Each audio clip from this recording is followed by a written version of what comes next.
હીરા અને textile city તરીકે જાણીતા સુરતમાં ફરી એકવાર ખાદ્ય પદાર્થોમાં ભેળસેળનું મોટું નેટવર્ક પકડાયું છે.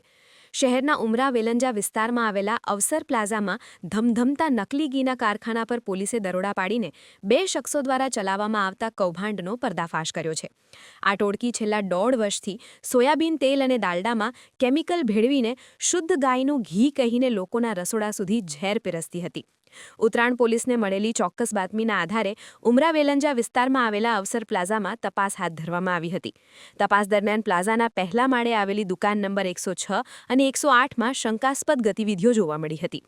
પોલીસે જ્યારે દરોડા પાડ્યા ત્યારે સામે આવ્યું કે દુકાન નંબર 106ને આધુનિક મશીનરી સાથેના કારખાનામાં ફેરવી દેવામાં આવી હતી, જ્યારે બાજુની દુકાન 108નો ઉપયોગ તૈયાર માલના સંગ્રહ માટે સ્ટોરરૂમ તરીકે થતો હતો.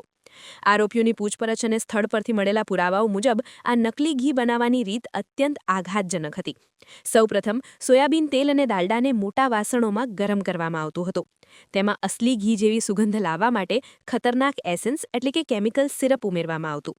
ગ્રાહકોને છેતરવા માટે ગાયના ઘી જેવો કુદરતી પીળો રંગ આપવા કૃત્રિમ કલરનો ઉપયોગ થતો હતો. આ મિશ્રણ તૈયાર થયા બાદ તેને શ્રી સહજાનંદ અને શ્રી ગજાનંદ જેવી જાણીતી બ્રાન્ડના સ્ટીકરો મારેલા ડબ્બાઓમાં પેક કરવામાં આવતું હતું. પોલીસે દરોડા દરમિયાન કુલ 4,94,940ની કિંમતનો મુદ્દામાલ જપ્ત કર્યો છે, જેમાં 583 લીટર તૈયાર નકલી ઘી એટલે કે કિંમત ₹3.5 લાખથી વધુ, 2200 નંગ ખાલી અને ભરેલા ડબ્બા એટલે કે નાની મોટી સાઇઝના, મોટા પ્રમાણમાં સોયાબીન તેલ અને ડાલડાના ડબ્બા, પેકિંગ માટેના સાધનો જેવા કે સીલિંગ મશીન, વજન કાંટો, થર્મોમીટર અને ગેસ સિલિન્ડરનો સમાવેશ થાય છે. પોલીસ તપાસમાં બહાર આવ્યું છે કે આ કૌભાંડ છેલ્લા 18 મહિનાથી અવિરત જારી રહ્યું હતું. આ કેસમાં 2 મુખ્ય સૂત્રધાર સામેલ છે. નિહાર ભરતભાઈ મોવરિયા, ઉમ્ર 32, જે તૈયાર નકલી ઘીને સુરતના સ્થાનિક બજારોમાં સપ્લાય અને સેલિંગ કરવાનું કામ કરતો હતો. પોલીસે તેની અટકાયત કરી લીધી છે. પિયુષ વિઠ્ઠલભાઈ સાંગાણી, ઉમ્ર 30, જે આખું મેન્યુફેક્ચરિંગ યુનિટ સંભાળતો હતો.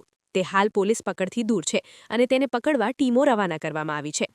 હાલમાં પવિત્ર રમઝાન માસ ચાલુ છે, તેથી માન્ય કમિશનર સાહેબથી, માન્ય ડેપ્યુટી કમિશનર સાહેબ, રિજન ઓફિસર સાહેબથી અને માન્ય આરોગ્ય અધિકારી સાહેબ તરફથી ફૂડ ડિપાર્ટમેન્ટને સૂચનાઓ આપવામાં આવે છે કે સુરત શહેર વિસ્તારમાં ફૂડનું વેચાણ કરતી, ઉત્પાદન કરતી તમામ સંસ્થાઓની સઘન તપાસ કરી અને ગુનાઓને પૃથ્થકરણ સારું લેબોરેટરીમાં મોકલી આપવાનું.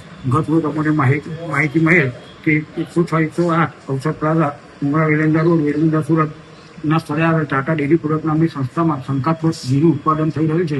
જેથી અમારે ત્યાં તપાસ કરી અને 2 નમૂના લઈ પૃથ્થકરણ સારું લેબોરેટરીમાં મોકલી આપવામાં આવે છે. તેમજ ત્યાંથી 582 કિલોનો જથ્થો સીઝ કરવામાં આવે છે. સાહેબ, ઘીના જથ્થામાં શું યુઝ થતું હોવાનું પ્રાથમિક લાગી રહ્યું છે? આ ઘીનો જથ્થો શંકાસ્પદ હોવાનું લાગી રહ્યું છે અને તેમાં વેજીટેબલ ઓઇલની મિલાવટ થતું હોવાનું શંકા થઈ છે. સાહેબ, શું કાર્યવાહી આપના તરફ પોલીસ તરફથી?